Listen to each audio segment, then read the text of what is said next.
Clip number 755۔ اس clip میں آپ قرآن پاک کی سورہ کہف کی آیت نمبر 77 سے 78 تک کی تلاوت، ترجمہ اور تفسیر قرآن صراط الجنان سماعت فرمائیں گے۔ بسم اللہ الرحمن الرحیم۔ ترجمہ: اللہ کے نام سے شروع جو نہایت مہربان رحمت والا ہے۔ فانطلقا حتی اذا اتیا اہل قریۃ استطعما اہلها فابوا ان یضیفوہما فوجدا فيها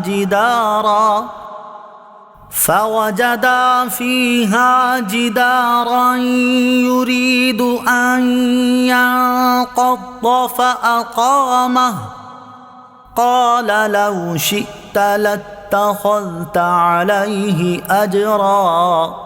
ترجمہ: پھر دونوں چلے یہاں تک کہ جب ایک بستی والوں کے پاس آئے تو اس بستی کے باشندوں سے کھانا مانگا۔ انہوں نے ان دونوں کی مہمان نوازی کرنے سے انکار کر دیا۔ پھر دونوں نے اس گاؤں میں ایک دیوار پائی جو گرنا ہی چاہتی تھی تو اس نے اسے سیدھا کر دیا۔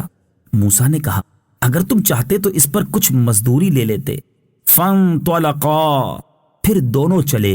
تفسیر صراط الجنان میں ہے اس گفتگو کے بعد حضرت خضر علیہ نبینا علیہ الصلوۃ والسلام اور حضرت موسیٰ علیہ الصلوۃ والسلام چلنے لگے، یہاں تک کہ جب ایک بستی والوں کے پاس آئے تو ان حضرات نے اس بستی کے باشندوں سے کھانا مانگا۔ انہوں نے ان دونوں کی مہمان نوازی کرنے سے انکار کر دیا۔ پھر دونوں نے اس گاؤں میں ایک دیوار پائی جو گرنے والی تھی تو حضرت خضر علیہ نبینا علیہ الصلوۃ والسلام نے اپنے دستے مبارک سے اسے سیدھا کر دیا۔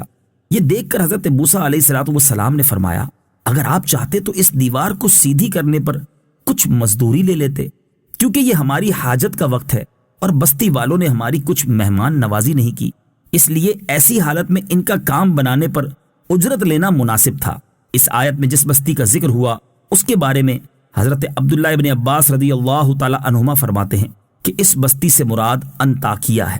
ایک قول یہ ہے کہ اس سے مراد ایلا ہے اور ایک قول یہ ہے کہ اس سے مراد اندلس کا ایک شہر ہے۔ مہمان نوازی نہ کرنے کی مذمت۔ اس آیت سے معلوم ہوا کہ مہمان نوازی نہ کرنا انتہائی معیوب اور ناپسندیدہ عمل ہے، اور اگر یہ عمل اجتماعی طور پر ہو تو اور بھی مذموم ہو جاتا ہے، جیسا کہ حضرت قتادہ رضی اللہ تعالی عنہ فرماتے ہیں کہ وہ بستی بہت بدتر ہے جہاں مہمانوں کی میزبانی نہ کی جائے۔ قال هذا فراق بيني وبينك سأنبئك بتأويل ما لم تستطع عليه صبرا۔ ترجمہ: کہا یہ میری اور آپ کی جدائی کا وقت ہے، اب میں آپ کو ان باتوں کا اصل مطلب بتاؤں گا جن پر آپ صبر نہ کر سکے۔ قولا، کہا۔ تفسیر صراط الجنان میں ہے حضرت موسیٰ علیہ الصلوۃ والسلام کی طرف سے تیسری مرتبہ اپنے فعل پر کلام سن کر حضرت خضر علیہ نبینا علیہ الصلوۃ والسلام نے ان سے فرمایا یہ میری اور آپ کی جدائی کا وقت ہے، اب میں جدا ہونے سے پہلے آپ علیہ الصلوۃ والسلام کو ان باتوں کا اصل مطلب بتاؤں گا جن پر آپ علیہ الصلوۃ والسلام صبر نہ کر سکے، اور ان کے اندر جو راز تھے ان کا اظہار کر دوں گا۔ آیت قال هذا فراق بینی و بینک سے حاصل ہونے والی معلومات۔ اس آیت سے دو باتیں معلوم ہوئیں۔